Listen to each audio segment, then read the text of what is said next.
This video is brought to you by Squarespace, an all-in-one platform for creating stunning websites for your business. But more on that later. Do you feel like you're constantly juggling your devices just to make room for the next one, or you have just bought your first MacBook and have difficulties connecting old peripherals? It seems to me like you're in the market for USB hubs. Choosing the right USB hub may sound like an easy thing, a piece of cake, but there are so many things to consider: ports, speed, design, price, and more. I have a bunch of hubs here, so in this video, I will be discussing everything you need to know about choosing the right USB hub for your Mac, and I will also share one thing to watch out for that is straight dangerous.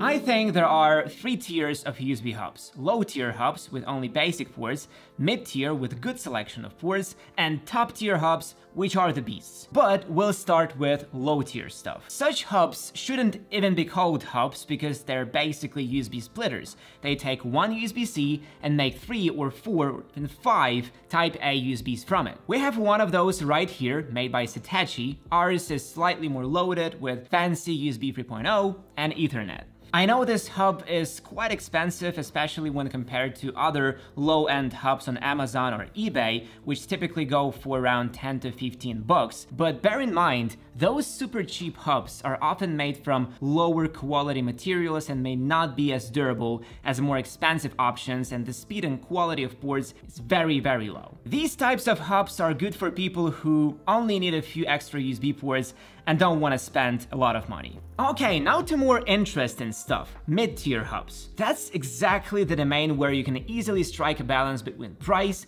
functionality, and speeds. Mid-tier hubs can be of two types: with or without pass-through charge. Pass-through charge allows you not only to plug additional, more power-hungry devices, but also charge your MacBook. This can be extremely useful for all owners of USB-C only MacBooks like pre-Apple Silicon MacBook Pros or M1 MacBook Air. If you have a Mac with MagSafe, pass-through charge is not for you. We don't have hubs without pass-through charging at hand, but here is an example for you from Anker. 2 USB 3.0, 1 HDMI, and SD card slots. Basically everything a regular user may need at only 35 bucks. Here in the studio we have a lot of hubs, and all of them have pass-through power delivery, so let's talk about them. First contestant, this little guy from Canyon. Cheap, small, and gives almost no additional ports. It takes up 2 Type-C ports and gives HDMI and Type-A USB 3.0 in return. I can't say it's a great deal. If you have an older MacBook with 4 Type-C ports, then this hub can become a worthy pick. But if you're using a MacBook Air, which has only 2 Type-C ports, then you'll lose more than you'll get. It's better to look for something like this hub from Basis. Personally, I think it's a very elegant solution to a messy problem. Design-wise, it's very sleek and stylish, and the selection of ports is admirable. It has non-slip rubber pads on the bottom, bent cable which makes it less obtrusive on a table, and small LED indicator. For $46, you get free Type-A USB 3.0, pass-through charging, and HDMI that supports up to 4K. I would say for a regular person, this is more than enough. And before we go into more complex solutions, a quick word from our sponsor. One of the best ways to stand out online is to create your own website that looks unique and practical, because you need a website that will help you sell stuff. Squarespace is surely the best way to create a compelling online presence. One of the standout features of Squarespace is its e-commerce functionality, which makes it easy to set up an online store and start selling your products or services. In addition to its e-commerce capabilities, Squarespace also offers robust analytics tools that help you understand how your site is performing and identify areas for improvement. You can track traffic, engagement, and conversions, and use this data to make informed decisions about your content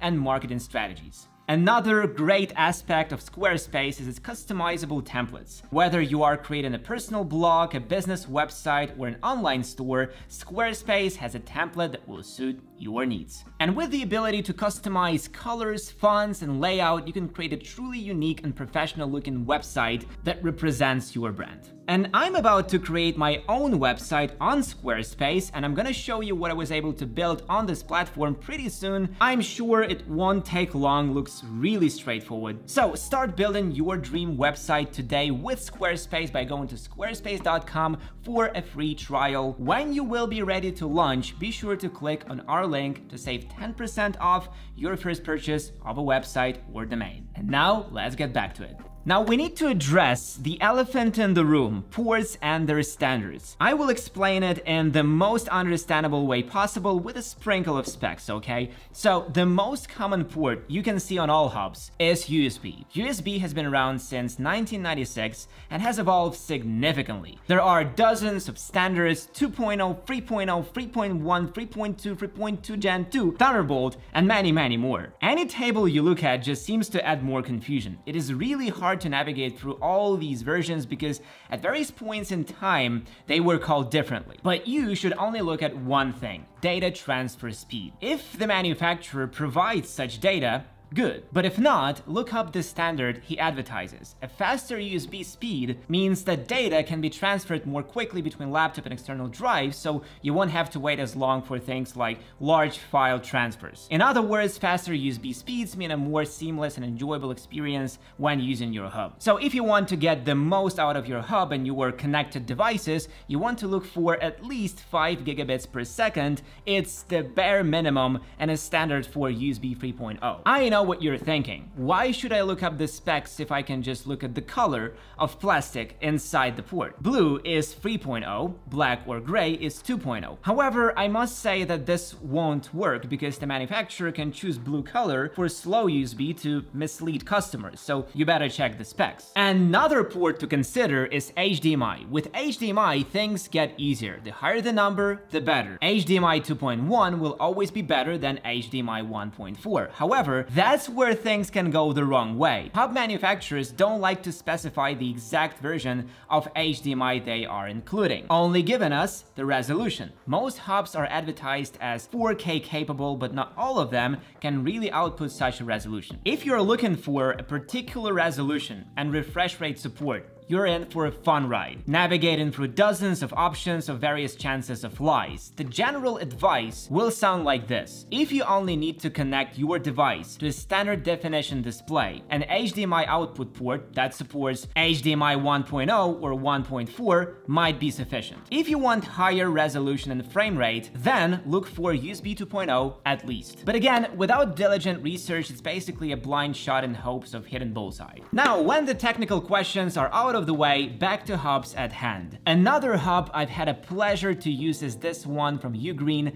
It's a fairly small yet capable hub that has all the ports I need. Metal enclosure is durable and visually unobtrusive. The reason for me to pick this hub was the selection of ports. You not only get two Type-A USB 3.0 ports and HDMI 2.0 ports that supports up to 4K 60Hz, but you also get a card reader, a high-speed Ethernet port, and an SD card slot, plus pass-through charging up to 100 watts. All that for only $64. I think it's a very good deal. Using this thing, I had no problems whatsoever. Files are transferred fast, and the external monitor works flawlessly at full resolution. Another great hub at hand is from UniAccessories at $60. This one is more travel-suited, very rugged and sturdy. It's really great for everyone who works outside of their homes and needs a reliable hub that can withstand some beating. It has two Type-A USB 3.0 ports, one 2.0 port, super fast Ethernet, HDMI that supports up to 4K 30 FPS, SD and micro SD card slots, and a pass-through power delivery of up to 100 watts. But the best thing for me is a removable Type-C connector. This small thing makes this hub really perfect for carrying it in luggage or organizing a cable-free system under the desk. If standard Type-C cable in the box isn't long enough for you,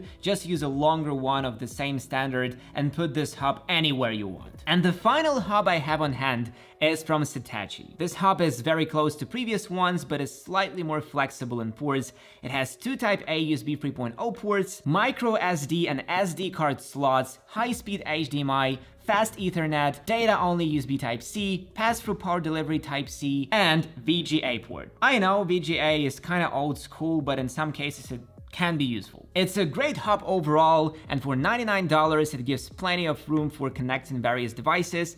Definitely recommend. Okay, we're done with the biggest category, now let's talk huge. Let's talk monstrous hubs. That's the domain where you can truly extend the capabilities of your MacBook. Need to connect two monitors to your M1 MacBook Air that supports only one? Not a problem, a huge dock will take care of that. Need to transfer huge amounts of data super fast, super speed Type-C and a huge hub will help. Need more storage but don't want to upgrade the Mac itself? No problemo. A dock with an SSD port will enable fast storage and speedy data transfer. Basically, everything is possible with such hubs. Here you can really find a solution just for you. For example, this one, only $120. Look, 2 USB 2.0, 2 USB 3.0, VGA, 2 HDMI ports, 2 data-only Type-C ports, high-speed Ethernet, and pass-through charging. That's a lot of ports for $120. Through this hub, you can connect 2 external monitors to your MacBook Air, a whole load of flash drives, gigabit Ethernet, and so on. This hub almost pushes MacBooks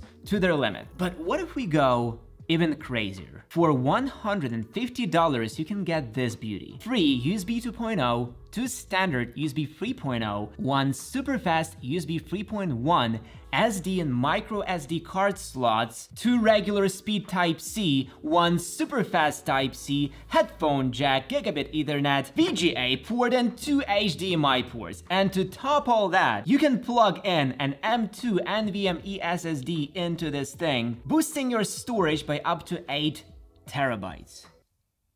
That's massive. Just think about it. You can buy this hub and it will outlive your Mac easily. If you're working from home or office, this hub is definitely overkill. Okay, we've seen a bunch of hubs now, but what is the one thing you should never ignore? Protection. You should use hubs that have all the protection systems to save your MacBook from surges and high currents. Charging your device with a pass-through but unprotected hub can even cause damage to the battery itself, so pay attention to that. It's important to choose your hub carefully to ensure that you get the best possible performance and reliability. In general, it's better to pay slightly more and get a good hub than to pay less and get a mediocre one. Cheap USB hubs may be tempting, but they often lack the features and performance of more expensive hubs. When shopping for a USB hub, it's important to pay attention to quality and embedded protection systems. Cheap hubs may be made from low-quality materials, which can lead to reliability issues and even failure. Additionally, it's important to choose a hub with good protection systems in place to protect your devices from surges and other hazards. It's worth taking time to choose a good quality hub that meets your needs and offers the features and performance you need.